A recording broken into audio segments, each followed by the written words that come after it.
성도님들, 자, 오늘 함께 보실 하나님의 말씀은 마태복음 21장 1절에서 11절까지 말씀입니다. 제가 가진 성경책으로 신약 성경책 34쪽에 있습니다.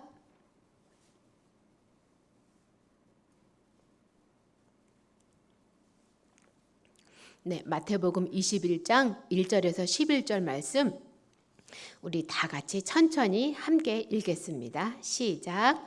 그들이 예루살렘에 가까이 가서 감람산 벳박에 이르렀을 때에 예수께서 두 제자를 보내시며 이르시되 너희는 맞은편 마을로 가라. 그리하면 곧 매인 나귀와 나귀 새끼가 함께 있는 것을 보리니 풀어 내게로 끌고 오라. 만일 누가 무슨 말을 하거든 주가 쓰시겠다 하라. 그리하면 즉시 보내리라 하시니 이는 선지자를 통하여 하신 말씀을 이루려 하심이라. 일렀으되 시온 딸에게 이르기를 내 왕이 내게 임하나니 그는 겸손하여 나귀 곧 멍에 매는 짐승의 새끼를 탔도다 하라 하였느니라. 제자들이 가서 예수께서 명하신 대로 하여 나귀와 나귀 새끼를 끌고 와서 자기들의 겉옷을 그 위에 얹음에 예수께서 그 위에 타시니 무리의 대다수는 그들의 겉옷을 길에 펴고 다른 이들은 나뭇가지를 베어 길에 펴고 앞에서 가고 뒤에서 따르는 무리가 소리 높여 이르되 호산나 다윗의 자손이요 찬송하리로다. 주의 이름으로 오시는 이요 가장 높은 곳에서 호산나 하더라. 예수께서 예루살렘에 들어가시니 온 성이 소동하여 이르되 이는 누구냐 하거늘 무리가 이르되 갈릴리 나사렛에서 나온 선지자 예수라 하니라. 아멘. 자, 오늘 말씀은요, 갈릴리를 중심으로 해서 그동안 이제 하나님 나라와 복음을 전하신 예수님께서요, 이제 예루살렘으로 입성을 하시는 거예요. 근데 어떻게 보면 이제 예수님께서 예수님의 생애를 정리하시면서 가장 중요한 사명을 완수하기 위해서 유대의 종교적인 중심지 또 정치적인 중심지인 예루살렘으로 올라가시게 됩니다. 그동안 예수님은요, 살 길이 막막했던 사람들에게 살 길을 주시고 희망을 주시고 또 아파서 괴로움에 떨고 있는 많은 그 수많은 사람들 병자들을 고치면서 희망을 주고 또 그들에게 살아갈 의미를 주시고 그리고 이제 비로소 오늘 말씀을 통해서 이 땅에 오신 진정한 목적을 이루기 위해서 생애 마지막 사역에 들어가시게 됩니다. 곧 예수님 자신이 십자가에 달려 돌아가시고 3일 만에 부활하심을 통해서 만민을 구원하기 위한 그다음에 그 구속의 구원을 완성하기 위한 그런 사역에 들어가게 됩니다. 근데 예수님께서요 그 감람산 벳박에 이르렀을 때, 그러니까 베다니 근처에 이르렀을 때에 제자 2명을 보냅니다. 근데 여기서 제자 2명은 알 수는 없어요. 둘을 보내시면서 오늘 21장 2절 말씀에 이렇게 표현하고 있어요. 너희는 이르시되 너희는 맞은편 마을로 가라. 그리하면 곧 매인 나귀와 나귀 새끼가 함께 있는 곳을 보리니 풀어 내게로 끌고 오라. 만일 누가 무슨 말을 하거든 주가 쓰시겠다 하라. 그리하면 즉시 보내리라. 이렇게 말씀을 하십니다.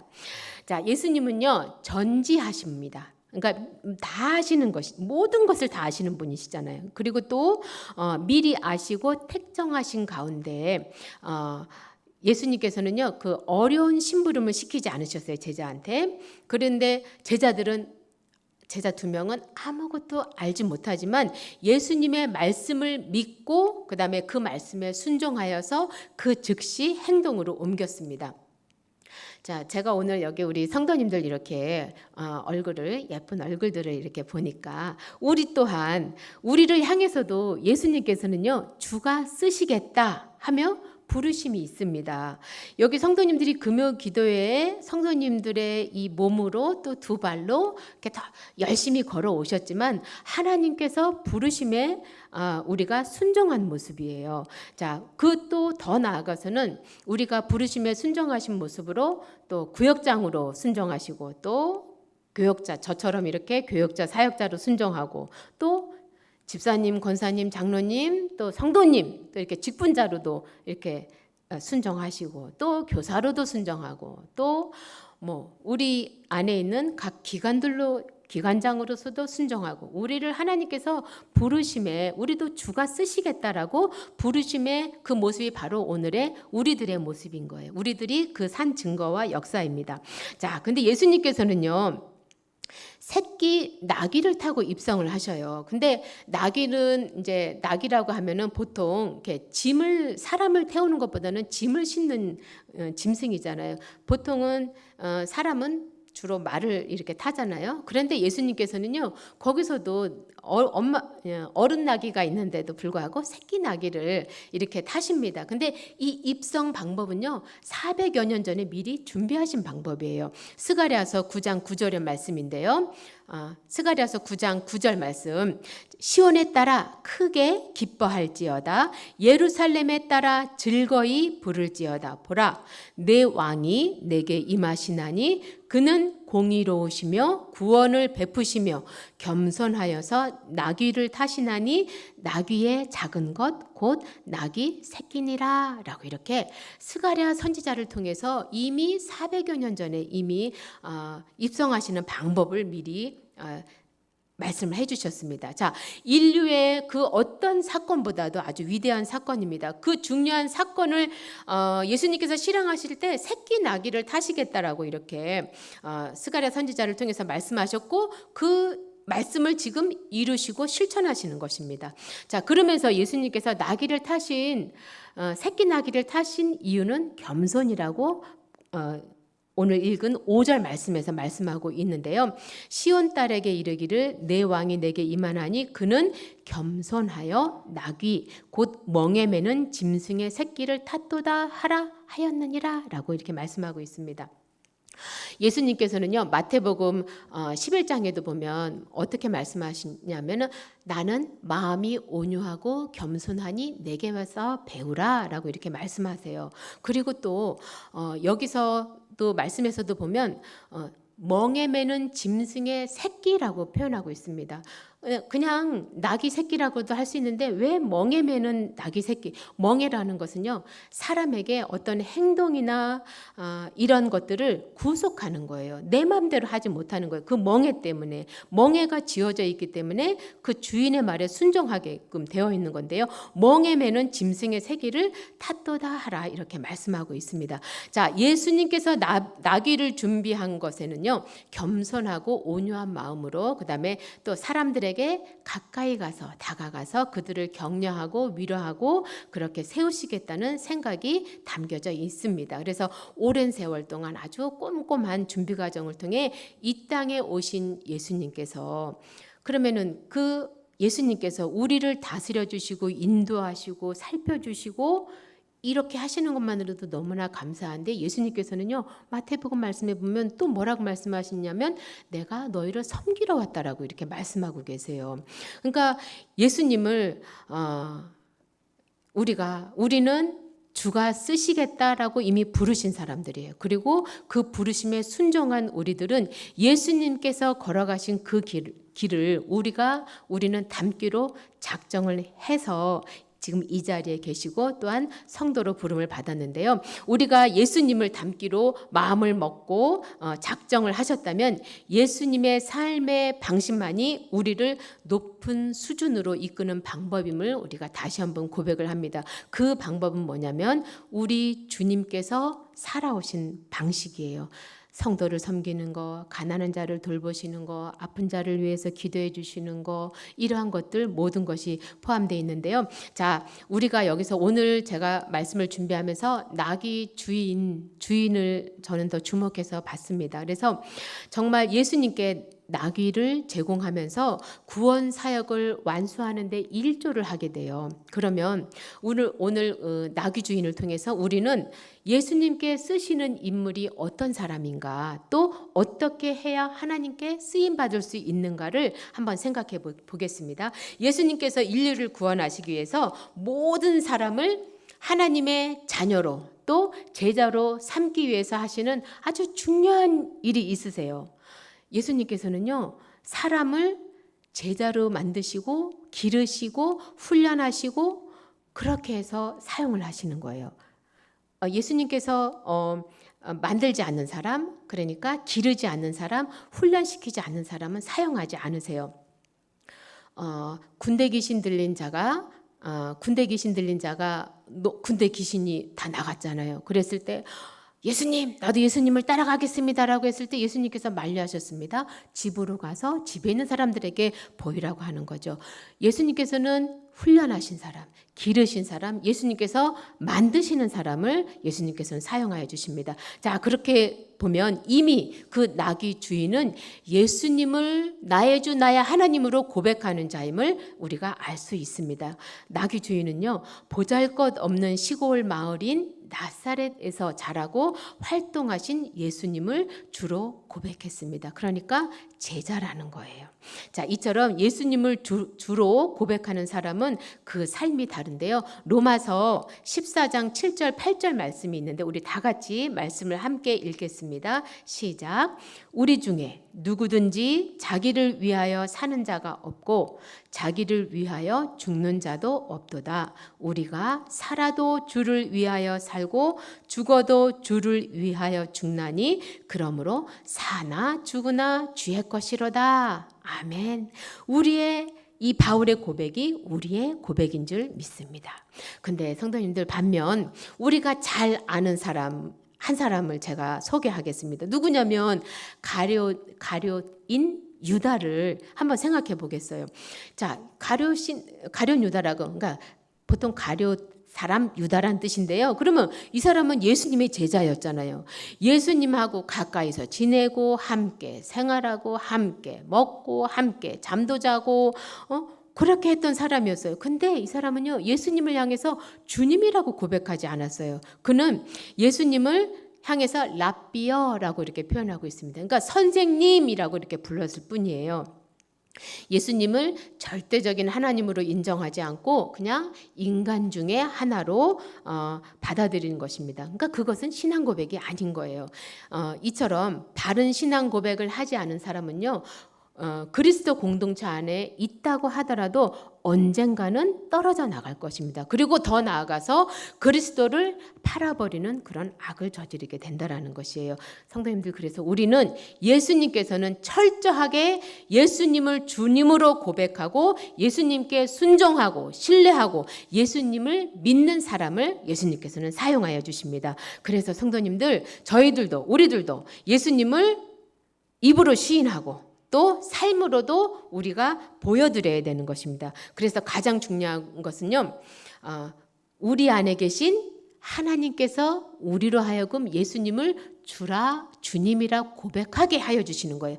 제가 좀 이쁘긴 한데 제가 이뻐서 예수님 나의 주님이십니다 라고 이렇게 고백할 수 있는 사람 절대로 아닙니다. 하나님께서 내 안에 예수님을 주라 고백할 수 있는 마음을 넣어주셨기 때문에 고백할 수 있는 거예요. 우리 성도님들도 마찬가지입니다. 그래서 아무리 임의로 주를 고백하고 싶어도 하나님께서 고백하는 그런 마음을 주시지 않으면 고백할 수가 없는 거예요. 그래서 하나님께서 우리의 삶 속에 먼저 찾아와 주시고 또 우리를 만나 주셔야만 우리가 예수님을 주님이라 고백할 수 있는 것입니다. 그러므로 누구든지 마음에 예수님을 주라 고백하고 있는 사람은 하나님의 은총을 받은 것임을 꼭 기억하셔야 됩니다. 그 자체가 하나님의 선물인 것입니다. 성도님들, 하나님께서요, 저의 삶에, 우리 성도님들의 삶에 오셨다라는 것이 기적이 아니고 무엇이 기적이겠습니까? 성도님들은 기적 중에 기적인 삶을 살아가시는 귀하신 성도님들의 삶인 줄 믿습니다. 자, 그럼 어떻게 해야 우리가 쓰임을 더욱더 받을 수 있을까요? 자, 예수님께서 제자들을 보내시면서 뭐라고 얘기하시냐면 주가 쓰시겠다 하라, 나귀 새끼를 끌고 오면 주인이 즉시 보내리라 이렇게 하셨는데 제자들이 가서 그대로 하니까 예수님 말씀대로 이루어졌어요. 그 나귀 주인은요, 예수님의 말씀에 주가 쓰시겠다라고 이렇게 말씀하셨을 때 그 즉시라고 표현하고 있습니다. 그러면 촌각도 지체하지 않고 주저하지 않았다라는 거예요. 그 나귀와 나귀 새끼를 보낸다라는 것은 물질이고 어떻게 보면 그 사람의 일평생의 재산일 수도 있고 알 수 없는 거지만 아주 귀한 거잖아요. 근데 그 즉시 보냈다는 거예요. 때를 놓치지 않았다라는 거예요. 주님이 왕으로 입성하는 중대한 시기에 이 때를 놓치지 않는 사람을 주님께서는 쓰셨다라는 것입니다. 하나님의 때가 언제인지는 모르지만요. 주님께서 쓰시겠다고 하면 즉시 보내는 사람, 또 그때를 알고 그때에 맞는 삶을 살아가는 사람을 주님께서는 귀하게 쓰시는 것입니다. 성도님들, 그래서 우리가 준비된 사람으로 늘 깨어서 예수 그리스도께서 언제 임하실지 도적같이 임하신다고 하시잖아요. 또한 지금 하나님께서 주가 쓰시겠다 해서 우리가 사용되고 있잖아요. 그러나 우리가 더 때를 놓치지 않고 사용되는 귀하신 성도님들의 삶이 되기를 원합니다. 자, 오늘 말씀을 보면 7절 말씀에 이렇게 말씀하고 있어요. 나귀와 나귀 새끼를 끌고 와서 자기들의 겉옷을 그 위에 얹음에 예수께서 그 위에 타시니 라고 이렇게 말씀하고 있어요.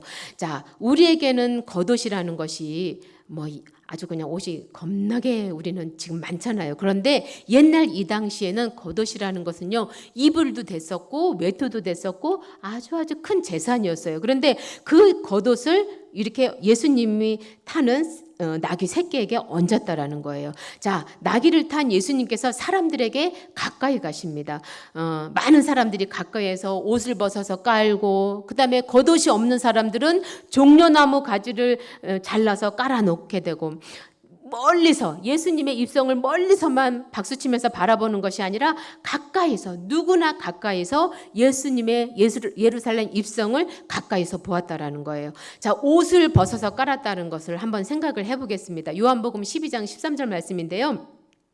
종려나무 가지를 가지고 맞으러 나가 외치되 호산나 찬송하리로다 주의 이름으로 오시느니 곧 이스라엘의 왕이시여 하더라.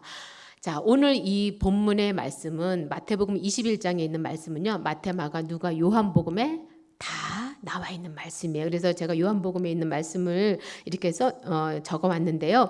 사람들이 겉옷을 펴는 것은 왕을 사모하는 풍속이에요. 그래서 겉옷을 길에 폈다라는 것은 왕으로 존경한다라는 이런 마음입니다. 그런데 다른 이들도 나뭇가지를 베어서 길에 폈습니다. 주의 이름으로 오시는 이라는 것은 사람들은요, 예수 그리스도를 왕으로 오심에 축하하는 뜻이에요. 그러니까 겉옷과 종려나무, 그럼 종려나무는 보통 승리를 상징합니다. 그렇기 때문에 수많은 사람들은 겉옷을 나귀 새끼에게 깔고 또 길에도 깔고 그다음에 종려나무를 깔면서 예수님 하면서 호산나 호산나 다윗의 왕으로 오시는 이여라고 이렇게 했는데, 근데요, 이때도 제자들은요, 예수님이 십자가에 죽으셔서 우리의 죄를 대신 속하여 주시는 분으로 알지 못했어요. 그래서 요한복음 12장 16절에 이런 말씀이 있습니다. 제자들은 처음에 이 일을 깨닫지 못하였다가 예수께서 영광을 얻으신 후에야 이것이 예수께 대하여 기록된 것임과 사람들이 예수께 이같이 한 것임이 생각났더라.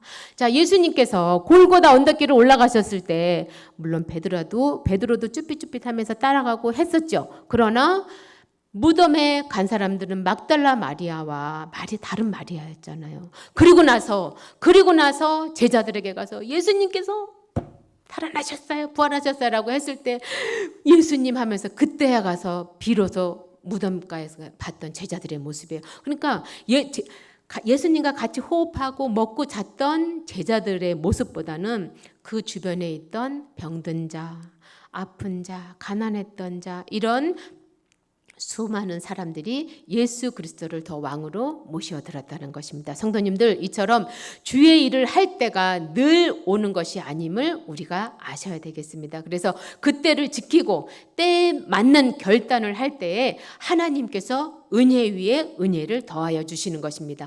아유, 그냥 내일 하지 뭐. 혹은 아유, 오늘은 너무 힘들고 피곤해. 나중에 해지 뭐. 아니야, 내년에 할 거야. 라고 이렇게 하지 말고 주의 일을 할 수 있을 때, 바로 그때, 지금 여기에서 그것을 감당함으로 하나님을 기쁘시게 하는 그런 삶을 사시기를 바랍니다.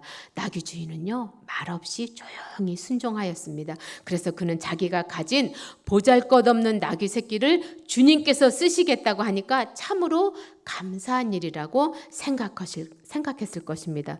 세상에 이렇게 미천하고 둔택하고 미련한 나를 통해서, 나의 나귀를 통해서, 나의 나귀 새끼를 통해서 예수님께서 그 크신 일들을 행하시려는구나, 이렇게 하면서 오히려 조용하게 감사하는 마음, 또 겸손의 그 마음을 예수님께서는 사용하여 주십니다. 성도님들, 우리 주님은, 우리 하나님은 마음이 딱딱한 사람 사용하지 않으십니다.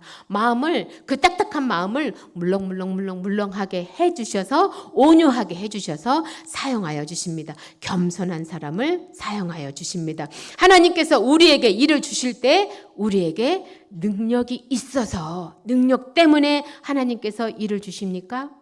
아닙니다. 성도님들, 하나님께서 우리에게 일을 주실 때는 하나님께서 나를 의지해서 내 일을 해라고 하여 주시는 것입니다. 제가 오늘 이 자리에서 성도님들에게 말씀을 선포하는 거 제 안에 있는 능력이 아닙니다. 하나님께서 너는 나만 의지하고 그냥 입만 이렇게 벌려라고 말씀하셔서 제가 오늘 이렇게 말씀을 전하시는 거예요. 그래서 우리가 교회 일을 할 때도 내 안에 계신 예수 그리스도가 나와 동행하셔서 일을 하시는 거예요. 성도님들, 내가 일을 하는 것 아닙니다. 내 안에 임재하여 주신 주의 성령님이, 성령 충만하신 그 성령님이 우리를 통해서 역사하시는 것입니다. 그래서 성도님들, 예수님께서 필요로 하시는 것은 단지 나귀 새끼, 그 나귀 새끼의 등이었습니다. 그래서 예수님께서 예수님의 방법대로 사용하여 주십니다. 성도님들, 우리에게 있는 나귀 새끼의 등은 무엇입니까? 우리의 육체일 수도 있고요, 우리의 물질일 수도 있고, 우리의 기도일 수도 있고, 우리의 헌신일 수도 있고, 우리의 청소도 있을 수도 있고, 우리의 섬김, 또 밥 잘하는 거, 또 이렇게 위로 잘하는 거, 얼마나 많은 것들이 있는지 모릅니다. 하나님께서는 하나님의 방법대로 사용하여 주시는 것입니다. 우리가 하나님의 일을 하면서 칭찬도 듣고 인정도 받게 됩니다. 또 성도님들, 우리는요, 주의 일을 할 때 또 그렇게 칭찬받고 인정받게 일을 하셔야 합니다. 그리고 그것은 그 일을 할 수 있게 하신 하나님께 영광과 찬송을 드려야 될 줄 압니다. 성도님들, 근데 우리 스스로는요, 우리는 늘 오염된 세상 가운데 살고 있어요. 그리고 우리는 이 죄성이요, 얼마나 강한지 몰라요. 이렇게 철 같은 데에, 이렇게 철에 자석을 대면 어때요? 저 멀리서부터 죄성이 팍 해서 달라붙게 됩니다. 우리는 그렇게 죄가 너무나 강한 사람들입니다. 그래서 우리 스스로 겸손하기는 어렵습니다. 하나님께서 길러주시고 만들어 주셔야 되고 훈련시켜 주셔야 됩니다. 성도님들, 혹 우리 안에 물질이 없어지거나, 또 내 안에 병이 나거나, 또 내 사랑하는 자식이 아프거나, 아니면 또 내 안에 고난과 환난과 어려움이 오거나, 이루 말할 수 없는, 형용할 수 없는, 다른 사람들에겐 고백할 수 없는 어떤 아픔들이 내 안에 온다고 할지라도요, 우리에게 온다고 할지라도 그것을 재앙으로 보지 말고 하나님께서 나를 더 겸손하게 만들어 주시는 것이라고 생각하시기를 바랍니다. 잠언 18장에 이런 말씀이 있습니다. 사람의 마음의 교만은 멸망의 선봉이요, 겸손은 존귀의 앞잡이니라. 옛날엔 앞잡이, 요즘은 길잡이, 이렇게 표현하고 있습니다. 성도님들, 겸손하면요, 존귀의 길잡이가 된다라고 하시잖아요. 겸손하게 되면 그 어느 곳에서든지, 가정에서든지 직장에서든지 사회에서든지 이 나라 이 땅 어느 곳에서든지 존귀함으로 받는다라고 이렇게 말씀해서 약속하여 주시잖아요. 예수님께서 구원의 역사를 이루는 과정에서 철저하게 신앙 고백을 하는 사람, 머뭇거리지 않고 하나님의 뜻을 귀하게 쓰는 사람, 주님께서 자신의 것을 쓰신다 할 때 감격하여서 겸손으로 반응하는 사람을 사용하여 주시는 것입니다. 예수님께서 쓰임 받는 것은요, 예수님께 쓰임 받는 것은 우리에게 가장 큰 영광이며 축복입니다. 성도님들, 우리들의 삶이 하나님께서 귀히 쓰시는 귀한 삶이 되기를, 또한 우리 성도님들 예수님께 쓰임 받는 인생으로 큰 영광의 축복의 자리에 참여하는 믿음의 성도님들이 되시기를 주님의 이름으로 축복합니다. 아멘. 기도하겠습니다. 오늘 말씀을 기억하면서 우리 다 같이 기도하겠습니다. 하나님이 우리의 이름을 불러주실 때, 우리의 자녀들의 이름을 불러주실 때 주가 쓰시겠다는 부름에 믿음으로 반응하고 항상 감사의 삶을 살아가는 성도들이 되게 해달라고, 또한 내 자신이 되게 해달라고, 사랑하는 우리의 자녀들이 되게 해달라고 이 시간에 우리와 그 다음에 자녀들을 위해서 기도하겠습니다. 사랑의 아버지 하나님 감사합니다. 하나님 아버지, 이 시간 하나님 앞에 아버지 하나님 감사의 마음을 올려드립니다. 하나님 아버지, 나귀와 나귀 새끼를 주님께서 주가 쓰시겠다 할 때 아버지 하나님 지체 없이 그 즉시 순종하여 보내신 그 나귀 주인의 순종함을 보게 됩니다. 아버지 하나님, 일어나고 둔택한 우리의 삶일지라도 우리 하나님께서 귀히 쓰시는 하나님 아버지 깨끗한 그릇이 될 수 있도록 주여 역사하여 주시고, 하나님 아버지, 하나님께서는 제자로 사용하시기 위해서 하나님께서 기르시고 입히시고 먹이시고 아버지 하나님 훈련하시고 단련하신 것을 아버지 하나님 다시 한번 깨닫게 됩니다. 하나님이여, 나를 부르신 아버지 하나님 주가 쓰시겠다 할 때 아버지 하나님 순종하게 하여 주시고, 하나님 아버지 또한 나의 자녀들, 우리의 자녀들을 주가 쓰시겠다 할 때 하나님 아버지 기꺼운 마음으로 드릴 수 있도록, 하나님 아버지 감사의 마음으로 드릴 수 있도록 하나님이 이 시간 역사하여 주시옵소서. 아버지 하나님, 우리의 기도를 들어 흠양하시는 아버지 하나님, 우리의 기도 가운데 하나님 응답하여 주시고 그 순종에 아버지 하나님 저희들이 순종할 수 있도록 하나님 우리에게 겸손의 마음을 허락하여 주시고 순종할 수 있는 마음을 주여 역사하여 주시고 인도하여 주시옵소서. 하나님이여, 주가 쓰시겠다 할 때 하나님 아버지 그때가 오늘이거든, 하나님 그때가 어느 때이거든, 하나님 아버지 그 즉시 지체하지 않고 하나님 아버지 순종하게 하시고 육의 생각은 다 버리고 순종할 수 있도록 주님여 역사하여 주시고, 주가 쓰시겠다 하는 부름에 믿음으로 반응할 수 있는 하나님 아버지 항상 감사하는 삶을 살아가는 우리 모두가 될 수 있도록 주여 역사하여 주시옵소서.